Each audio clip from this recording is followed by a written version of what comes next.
Welcome back, everyone, to County Connections. We are very excited today to focus on the Pitkin County Human Services Economic Assistance Department.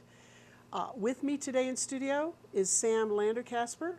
He is the manager of the Economic Assistance Department, and he's going to talk with us about all the programs that that department offers, as well as discuss an event that's upcoming that should be of interest to everyone. But first, I just want to talk a little bit about Pitkin County Human Services. You all may know the term social services. That has been the name of the programs pretty much that we do run in our department for many, many years. However, in Pitkin County, we now prefer the term human services. And we are a department of 22 folks offering senior services, child welfare and adult protection, economic assistance, as I mentioned. We also are home to the Healthy Community Fund and other various initiatives and programs here in Aspen. And our offices are located off Castle Creek Road at the Schultz Health and Human Services building, with senior services actually located right by the hospital currently. But today, again, we are here to focus on economic assistance, and I want to ask Sam, what is economic assistance? What really does that mean? Well, what's commonly referred to as economic assistance is a number of programs, typically federally funded. We have some money coming in from the state, as well as some of our programs are funded by the Healthy Communities Fund, which is great to have that local support here. So a lot of people are familiar with a lot of different terms: Medicaid, Obamacare, food stamps, things like that.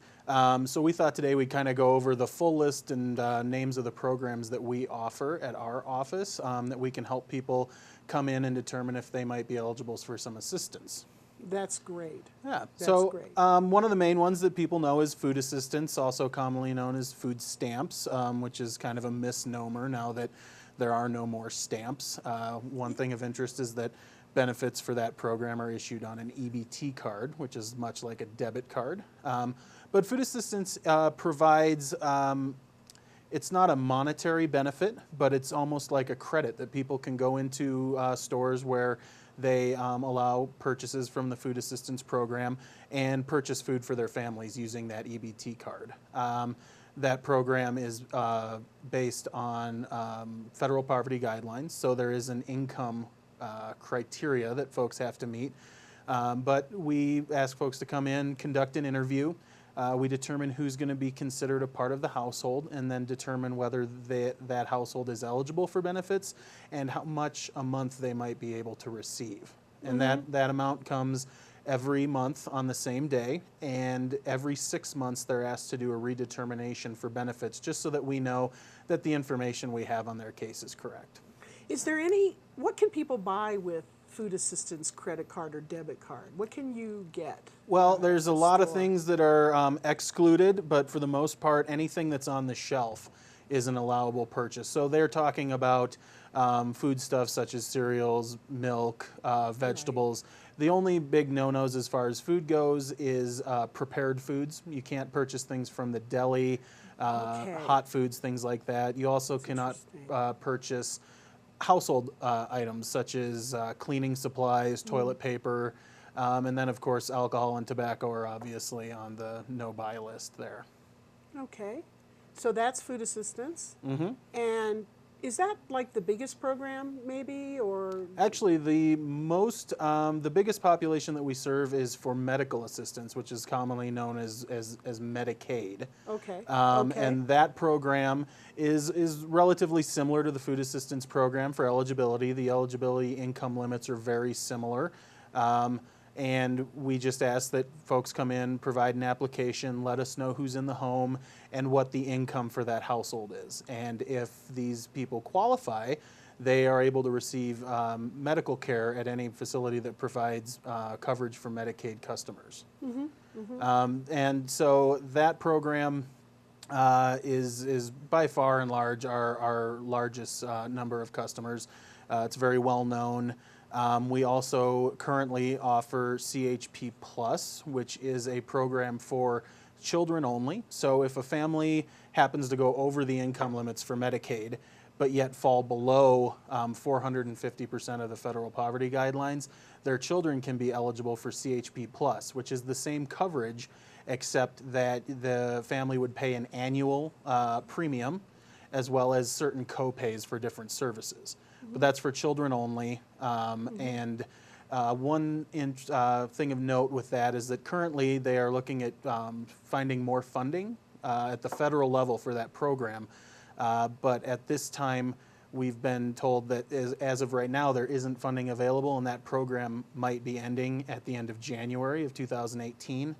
And we wanted to let people know that that's a possibility. We're not sure if that's going to happen or not, but it's something to be aware of if you currently have CHP Plus coverage.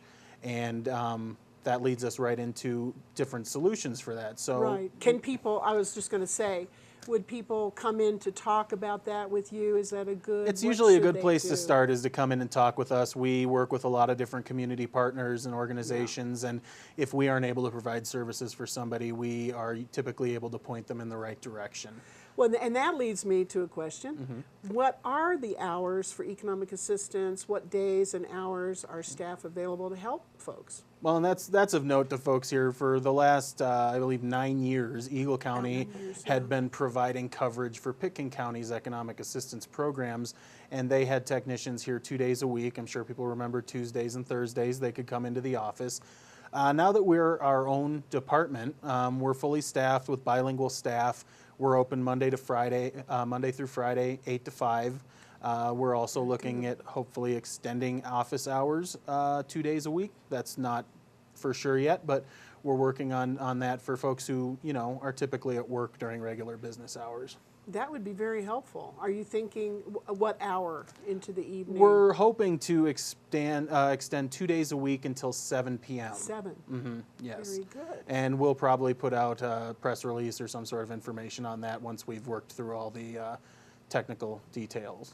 And I mentioned that these services are offered in the Schultz Health and Human Services building, but I'm not sure I indicated where that was.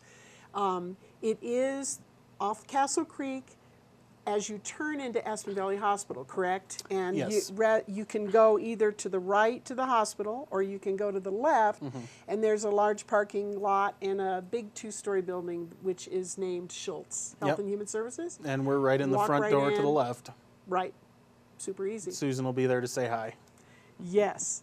Okay, so you talked about the child a little bit, insurance program. What else is in the medical realm? Well, so one thing, adding on to the Medicaid and the CHP Plus, for people who do go over the income limits for Medicaid, this is where we get into the Affordable Care Act tax subsidies, also known as Obamacare. And as of right now, that's still continuing this year.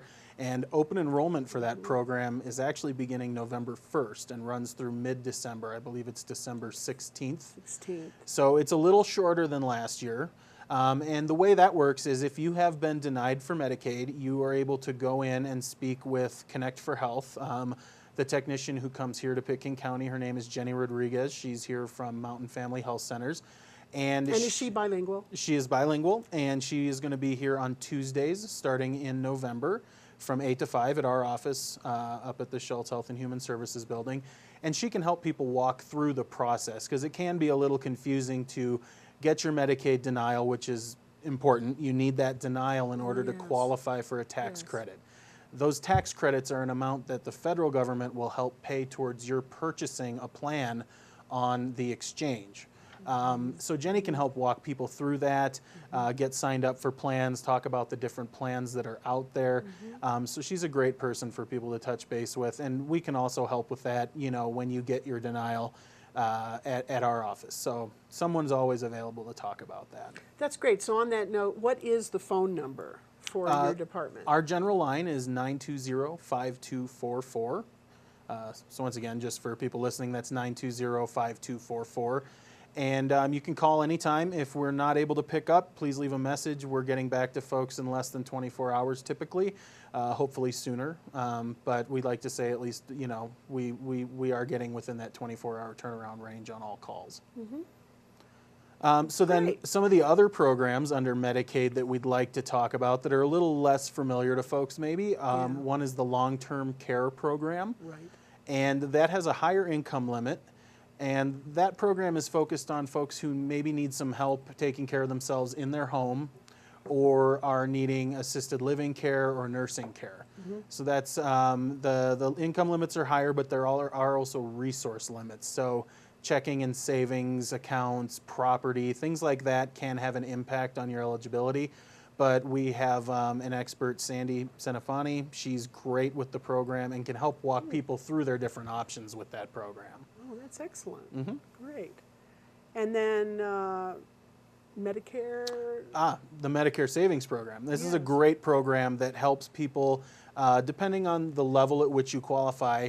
Typically, the minimum is it helps people pay their Medicare Part B premiums. So Medicare and Medicaid are different. Right. Some folks aren't familiar with that. Medicaid is the federal low-income health coverage. Medicare is the Social Security retirement medical coverage that comes once you turn 65. So most people are paying a premium to get Medicare Part B coverage. Right. And this program can help basically refund that money back to them. Now, in some cases, depending on income, people may actually qualify for additional Medicaid coverage to help with the 20% that Medicare doesn't cover. But if you come into the office, if you've got Medicare, let us know you'd be interested in applying, and we can walk through the process and see what we can do for you. That's wonderful. Okay. What other programs does your department manage? Some of the other important ones are the adult financial programs. There are two programs under that heading. One is the old age pension, and that is a cash benefit. So that means on that same EBT card people would use for food assistance, they can get a cash benefit for this program that they can be pulled out of an ATM, used to pay bills, things like that. The income limit for that program is $773 a month, so it's not a lot, but it's meant to supplement people who are over the age of 60 and don't have access to other forms of retirement benefits. So it gives them that monthly cash benefit to help them pay utility expenses, rent, whatever they need it for. It could make all the difference for someone. For some people it does, yes. And for some people it helps them weather the time between when they apply for Social Security disability or Social Security and from when they're approved. So it can be an interim assistance as well. So anybody over the age of 60 is more than welcome to inquire about that program. Wonderful. We also have the A&D program, which is Aid to the Needy Disabled. This program has not a very high benefit amount. It's a cash assistance program, much like the old age pension. And the maximum for that is $194 a month. People with disabilities are able to apply for that program. Now, disability can be defined in a number of different ways, but what we usually see is people who are awaiting Social Security disability determinations. And this is another one of those bridges for the interim program. Exactly. Right. And these programs both require that we verify someone's income, if they have any resources such as checking savings, vehicles, property, things like that. So it's a little bit more time intensive as far as the application process, but it is that cash benefit which gives people the flexibility to help pay bills and things like that, which programs like food assistance can't really help with. Very good. Going on with cash programs, we have the Colorado TANF program. So TANF stands for Temporary Assistance for Needy Families, and Colorado has dubbed their program Colorado Works. And that is for people who have children. It can be a single parent, multi-parent, caretaker of a child, but there is required to be a child in the home. And that program offers what's known as basic cash assistance, which is a monthly cash benefit, if you qualify, that you get put on that EBT card, which you can use for a number of different uses. And it also requires that people participate in some sort of work activity, education, volunteer work, something like that. So it really is a great program to help people develop skills or to help people have some assistance if they've lost their job and they're looking for another job. The income limit is very low to begin with, so typically most people who are getting on this program aren't employed or definitely not full-time employed. But the goal of it is to help people develop the skills and to find work and be self-sufficient moving forward. It's a really intensive program, so people can come in, sit down, and talk to their caseworker. We have different avenues for helping people find assistance. We don't expect you to just go out there and figure it out on your own. We're going to do what we can to help you succeed in what you'd like to do. So that's interesting because that program does sound a little bit different than, let's say, applying for food assistance, which once you qualify and you receive your debit card, you're on your way and you don't really interface necessarily with a case manager regularly. But it sounds like with Colorado Works, you have a relationship a little bit more. It's definitely a relationship. The closer the relationship can be, the more beneficial it is for everyone involved. Because we need to know what it is that you want to do in order to help. And we have, you know, a reasonable amount of resources that can be dedicated towards helping with that.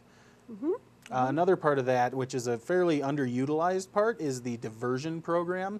This is for households with income up to $75,000 with a child in the house. These are specifically used during emergency circumstances, which is hard to define, but such as fires, a death in the family, things like that that have a, you know, that are sudden and have a big impact on a family. We can utilize some of the funds we have from the Temporary Assistance for Needy Families to help folks with a one-time payment to push through that hardship.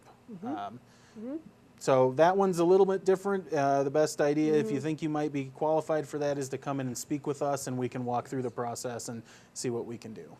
So I guess along that line, do you have any other programs that help with emergencies or any kind of flux in people's circumstances? Yep, we have the Emergency Assistance Program, which, as I mentioned earlier, we have some programs funded through the Healthy Community Fund. This is one of those programs. This is a Pitkin County only program, and it's called Emergency Assistance. So we can, as opposed to these others, which are state and federally funded. Okay, yes. good. So this program, emergency is hard to define. Typically, we find that folks are needing a little help with their rent at certain times of the year, or something's happened that's caused an unexpected expense with the high cost of living up here. You know, 1 month, one extra expense can be the difference between having enough money to get by and not. So this program basically is, the rules are a little easier to work with. So it's on a case-by-case basis. We look at your situation, what the emergency is, and what your financial situation is. Basically, we're looking at if we're able to help out with that emergency, will the household or individual still be self-sufficient moving forward? The best example I like to give to folks is we can't pay someone's rent if it's going to be, there's going to be an eviction next month. We'd need to see that by helping pay that rent or that expense, that moving forward based on previous work history and income, that they should be able to make it moving forward. Wonderful. Yeah. What else? What else do you provide? What else do we have? Child care assistance. A lot of folks are using that program here. We're really happy with how well that's going. It's a great program. Basically looks at your income, and if you qualify, we're able to help pay at least a portion of the child care expenses, which, as you know, is really expensive. So we're happy to help with that. That program, we have a lot of folks on it right now. So it's, but we're always taking applications. The income limits for that are typically a little higher than food assistance or medical assistance. So there's a little bit more wiggle room, and then we also work with great community partners like Kids First. If maybe someone can't qualify for our program but might fit their income guidelines. So if anybody comes in and gets denied for whatever reason, we're always going to try to help you take that next step to see if there's any other assistance out there. Okay. So other than CCAP, we've got LEAP, which is the Low Income Energy Assistance Program. And the applications for that, we start taking those in November. You can come by our office and pick them up, or you can print them off online. That program is actually managed by Goodwill out of Colorado Springs. They determine eligibility. But the way that works is if you qualify, LEAP can pay a portion of your heating expenses, making sure that your heat stays on over the winter. And typically, if you get in early in the season, they'll make 2 payments directly to your service provider. So that can actually go towards it can be a credit or a debit off of an existing debt. And if LEAP isn't an option, there's also Aspen Core, which is a great community organization up here that can help with, and this can be actually in addition to LEAP, I believe, help with furnace replacements. I think they do home assessments to determine the efficiency of the home. And they're a great organization as well to help with those energy costs that can be particularly expensive in the winter up here. Yeah, that's amazing. Well, it's quite a few programs that the department offers. It is. It's hard to keep track sometimes. What's happening that's new? Oh, we've got a lot of new things going on. Well, being a new department, we only have been in existence for, almost 10 months now. We have, 5 staff, including myself, in the office, most of which are bilingual. One new thing that's really interesting is we were able to develop a benefits outreach specialist position, which is basically someone who is going to be out in the community, reaching out to people, community partners, organizations, and letting people know about these benefits and helping people when they have questions or if they want help filling out an application, or even going to their house to complete the application. There's a lot of different ways this position is going to work well within our community, and we're really excited about the outreach because actually, surprisingly, in Pitkin County, we're under-enrolled for our food assistance program. These benefits are available and are not being utilized, which does eventually become an issue. If the benefits aren't utilized, then they might not be renewed. Also, from the standpoint that people who might need this help aren't aware of its existence, or for some reason or another don't want to come in and apply for it. But we want to make sure that everybody that might want it knows about it and has the chance to come in and apply. So a big part of the benefits outreach specialist job is going to be getting out there in the community, making people aware of what there is available to them. That's awesome. Yeah, we're really excited about it, and it's somebody who's been in the community for a while, so a lot of folks are going to know this person and be able to have some, familiarity there. So that's great. So what else is new and coming up? Oh, let's see. I think you might have an event coming. We do. We have an outreach, a support fair, we're calling it, the Aspen Pitkin Cares Community Support Fair. Right. It's November 2nd from 4:30 to 6:30 p.m. at the Aspen Fire Station. And this event kind of grew out of an idea that economic assistance is new and we needed to get the word out about it. But we realized that so much of the work that we do is working with our community partners and all the help that they do and all that there is out there to help support folks who need a little bit of help here in Pitkin County. And we thought, why don't we just try to get everybody together at one spot so people can come by, take a look at what's out there. Hopefully we can make those connections. Like I said, if somebody might not qualify for one of our programs, chances are there's another program out there that can be of some help. So. We're really looking forward to just having people stop by, swing through, see who's there. If you need help, ask us. We can direct you in the right direction. But really, we're focusing on 4 main areas. So healthcare, childcare, food and financial security, and family connections. And we think that anybody who's looking for help and goes under one of those 4 categories, we're probably going to get them pointed in the right direction. Who are you going to have there? Just a sampling? Oh, it's a big list. So we've got Aspen Family Connections, we've got Mountain Family Health Centers, we've got the Pitkin County Senior Services coming, Pitkin County Veterans Service Officer is coming. And just a, Just a big list. I wish I had the whole list here, but it's going to be. I think I might have heard there were 30 agencies or something signed up. We're expecting to around, maybe, 30 different agencies. There might be other people just stopping in to be there and to give Right. advice, or the thrift Yeah. store is also going to be open during those hours, so people can do a little shopping after they stop by. Or That's great. So Yeah. just to repeat for everyone, that's going to be Thursday, November 2nd at the Aspen Firehouse from 4:30 to 6:30. A great opportunity to meet and greet local nonprofits as well as the staff of the Economic Assistance Department. And with that, I think this has been wonderful to meet you, and thank you so much for sharing this great information. This is very beneficial for the community. Yeah, thanks for having me by, and always wonderful. want to stress, if you have any questions, give us a call, swing by the office. We're happy to sit down and talk. So once again, Economic Assistance, Schultz Health and Human Services, 970-920-5244 for phone information, but feel free to walk in. There's never a long wait, and the staff can accommodate your questions and meet with you. So on that note, thank you very much, everyone, and have a great rest of your day. Thanks.